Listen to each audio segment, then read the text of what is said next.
दिनकर जी की प्रसिद्ध रचना स्वर्ग बना सकते हैं पढ़ने जा रहे हैं। ये रचना दिनकर जी के प्रसिद्ध काव्य कुरुक्षेत्र का एक अंश है। इस अंश में भीष्म पितामह द्वारा धर्मराज युधिष्ठिर को दिए गए कुछ उपदेश संकलित हैं जो आज भी सामयिक हैं। धर्मराज, ये भूमि किसी की नहीं कृत है दासी, है जन्मना समान परस्पर इसके सभी निवासी। धर्मराज अर्थात युधिष्ठिर। धर्मराज युधिष्ठिर से भीष्म पितामह कह रहे हैं कि हे धर्मराज, हे युधिष्ठिर, यह भूमि, ये पृथ्वी किसी की कृत शब्द का अर्थ देखें खरीदी हुई, ये पृथ्वी किसी की खरीदी हुई दासी नहीं है, अर्थात केवल अपने लिए इसका उपभोग करें ऐसी ये खरीदी हुई कोई दासी नहीं है। जन्मना शब्द का अर्थ होता है जन्म लेने वाले। इस पर जन्म लेने वाले सभी मनुष्यों का समान यानी बराबर, एक जैसा, परस्पर आपस में, इस पर जन्म लेने वाले सभी मनुष्यों का आपस में एक बराबर अधिकार है।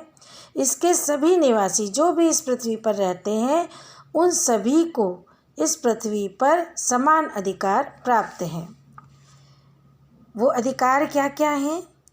सबको मुक्त प्रकाश चाहिए। इस पृथ्वी पर जिसने भी जन्म लिया है उन सारे मनुष्यों को ये अधिकार है और उनकी आवश्यकता भी है कि उन्हें खुला ज्ञान का प्रकाश चाहिए, उन्हें ज्ञान प्राप्त करने का अधिकार है। और दूसरे अर्थों में अगर देखें तो प्रकृति द्वारा जो उन्हें उपहार मिले हैं उसमें क्या क्या उपहार हैं? प्रकाश है ना, और सबको मुक्त समीरण, समीर कहते हैं हवा को, तो प्रकाश और हवा है ना, प्रकाश, हवा, ये प्रकृति के उपहार हैं। ये सभी को चाहिए जीवन के लिए, ये आवश्यक तत्व हैं। ये सभी को प्रकृति द्वारा मिले हुए हैं, तो सबको इन्हें प्राप्त करने का अधिकार है। इसको हम अगर प्रतीकात्मक रूप से लें तो प्रकाश का अर्थ यहाँ ज्ञान से भी है ना, और मुक्त समीरण का अर्थ हम स्वतंत्रता से भी ले सकते हैं कि कवि ये कहना चाहता है कि सभी मनुष्यों को, जिसने भी यहाँ जन्म लिया है, उन सभी को ज्ञान प्राप्त करने का और स्वतंत्र रूप से प्रगति करने का अधिकार है। बाधा रहित विकास, उनके विकास में कोई बाधा ना हो, कोई एक दूसरे को आगे बढ़ने से रोके नहीं। मुक्त आशंकाओं से जीवन, आशंका यानी भय, डर, किसी को किसी से कोई भय ना हो, डर ना हो, है ना। तो सबको कैसा एक जीवन जीना चाहिए जहाँ वो प्रगति कर सकें, आगे बढ़ सकें, उन्हें ज्ञान का प्रकाश मिले और उनके जीवन में कहीं कोई भय ना हो, डर ना हो, है ना। लेकिन विघ्न अनेक अभी इस पथ पर अड़े हुए हैं। लेकिन इस पथ पर, ये कौन सा पथ है? मनुष्यता का पथ, मानवता का पथ। इस पथ पर अभी भी बहुत सारे विघ्न क्या हैं? बाधाएं, संकट अभी भी खड़े हुए हैं। मानवता की राह रोककर पर्वत अड़े हुए हैं। पर्वत जैसी बड़ी बड़ी बाधाएं अभी भी इस मनुष्यता की राह को, मार्ग को, और राह क्या है? विकास का मार्ग, है ना, जीवन का मार्ग। मनुष्यता के जीवन का मार्ग रोककर, उसके विकास का मार्ग रोककर अभी भी अनेक बाधाएं इस रास्ते पर खड़ी हुई हैं जो पर्वत के समान। पर्वत क्या होता है? पर्वत अडिग होता है, हिलाए नहीं हिलता, और अगर सामने पर्वत आ जाए तो आगे का मार्ग तय करना बड़ा ही कठिन हो जाता है। तो उसी तरह मनुष्य को विकास करने के लिए अभी जो रास्ता है उस रास्ते पर उसे अनेक संकटों का सामना करना पड़ता है। और ये बाधाएं क्या क्या हैं?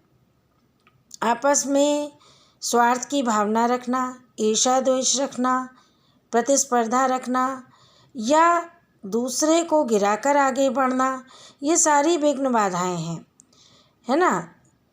भेदभाव रखना ईर्ष्या द्वेष के आधार पर, और जाति, धर्म, ऊंच नीच, इस तरह की भावनाएं भी बाधा के रूप में मनुष्यता के मार्ग को रोकती हैं। न्यायोचित सुख सुलभ नहीं। न्यायोचित, इस शब्द को समझिए। न्याय प्लस उचित, न्याय के अनुसार जो ठीक है, जो सबको मिलना चाहिए, वो सुख अभी तक सबको सुलभ, लभ कहते हैं प्राप्त करना, तो सुलभ यानी आसानी से प्राप्त हो ऐसा नहीं है। अभी तक पृथ्वी पर रहने वाले सभी मनुष्यों को न्यायपूर्ण ढंग से बराबर समान रूप से अधिकार प्राप्त नहीं है। जब तक सभी मनुष्यों को, जितने भी मानव हैं सबको न्याय के अनुसार सुख के साधन उपलब्ध नहीं होंगे, तब तक चैन कहाँ धरती पर, तब तक शांति कहाँ इस भव को। भव का अर्थ है संसार। जब तक सभी को न्यायपूर्ण ढंग से सारे सुख साधन, प्रकृति के साधन या प्रकृति द्वारा जो मिले हुए हैं उपहार, वो समान रूप से जब तक प्राप्त नहीं होंगे, तब तक इस संसार में शांति नहीं स्थापित हो सकेगी, है ना। जब किसी को जीवन जीने के साधन पूरी तरह से नहीं प्राप्त होते हैं, तो असंतोष और विद्रोह की भावनाएं जन्म लेती हैं, और इस असंतोष और विद्रोह के कारण संसार में तब तक शांति नहीं हो सकती। जब तक मनुज का ये सुख भाग नहीं सम होगा। मनुष्य जब तक प्रत्येक मनुष्य का ये सुख भाग यानी सुख से जीवन व्यतीत करने का भाग उसे नहीं मिलेगा, यानी उसको जो अधिकार प्रकृति ने दिया है उसे जब तक समान रूप से नहीं मिलेगा, सम यानी समान, बराबर रूप से नहीं मिलेगा, तब तक शमित न होगा कोलाहल। कोलाहल यानी अशांति, शोर। तब तक ये जो शोर है, अशांति है, ये शमित यानी नष्ट नहीं होगी। संघर्ष नहीं कम होगा, और ना ही संघर्ष कम होगा यानी लड़ाइयाँ कम होंगी, युद्ध कम होंगे। शांति की स्थापना के लिए युद्ध किए जाते हैं, है ना। ये कितनी विचित्र बात है कि मनुष्य तब तक लड़ता रहेगा जब तक कि उसे शांति न मिले। शांति पाने का तरीका ये नहीं है कि लड़ा जाए। शांति पाने का तरीका ये है कि सबको साथ लेकर चला जाए, सबके अधिकारों को समान रूप से बांट दिया जाए। अगर ऐसा हो जाए तो संसार में शांति हो जाए, लेकिन जब तक ये नहीं होगा तब तक संघर्ष कम नहीं होंगे, युद्ध होते रहेंगे। और युद्ध किस लिए होंगे? अधिकार प्राप्त करने के लिए।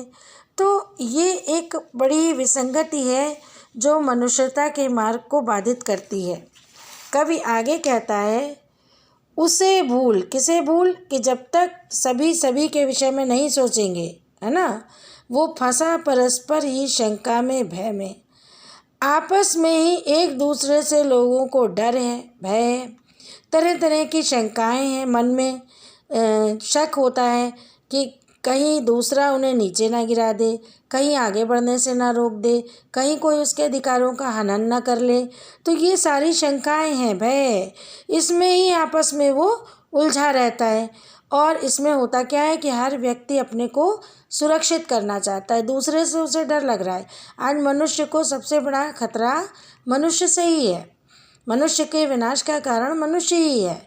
तो ये तब तक होता रहेगा जब तक वो लगा हुआ केवल अपने में, केवल अपने विषय में सोच रहा है, सबके विषय में नहीं सोच रहा है, केवल अपने विषय में अगर सोच रहा है। और भोग संचय, भोग यानी अपने भोग के लिए, अपने उपभोग, यहाँ भोग के आगे आप उप और लगा दें अगर तो उपभोग हो जाएगा। ये जो साधन उसे अपने लिए चाहिए, अपने उपभोग या उपयोग के लिए चाहिए, अपने जीवन के लिए चाहिए, उन्हें ही इकट्ठा करने में लगा हुआ है। संचय यानी इकट्ठा करने में लगा हुआ है। उसे दूसरे की चिंता नहीं है, दूसरा आगे बढ़ रहा है नहीं बढ़ रहा है, उसको जीवन जीने का साधन मिल रहा है या नहीं मिल रहा है, न्यायपूर्ण ढंग से सबको समान अधिकार मिल रहा है या नहीं मिल रहा।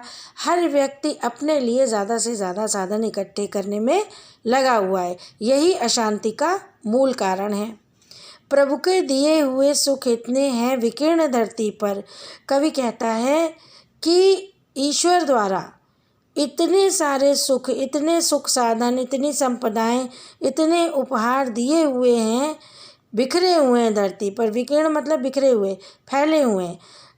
हमें प्रकृति ने तो इतने साधन दे रखे हैं जो भोग सके, जो उन्हें जगत में कहाँ अभी इतने नर, इतने तो मनुष्य भी नहीं है पृथ्वी पर जितने साधन उपलब्ध हैं। अगर उन साधनों को बराबर बराबर ढंग से बांट दिया जाए, अगर हर एक को आगे बढ़ने का मार्ग मिले, हर एक विकास कर सके, हर एक प्रगति के मार्ग पर बिना किसी डर के बढ़ सके, तो देखो पृथ्वी पर प्रकृति ने हमें 5 तत्वों के रूप में अनेक संपदाएं दे रखी हैं। यहाँ हवा और प्रकाश की बात हुई है।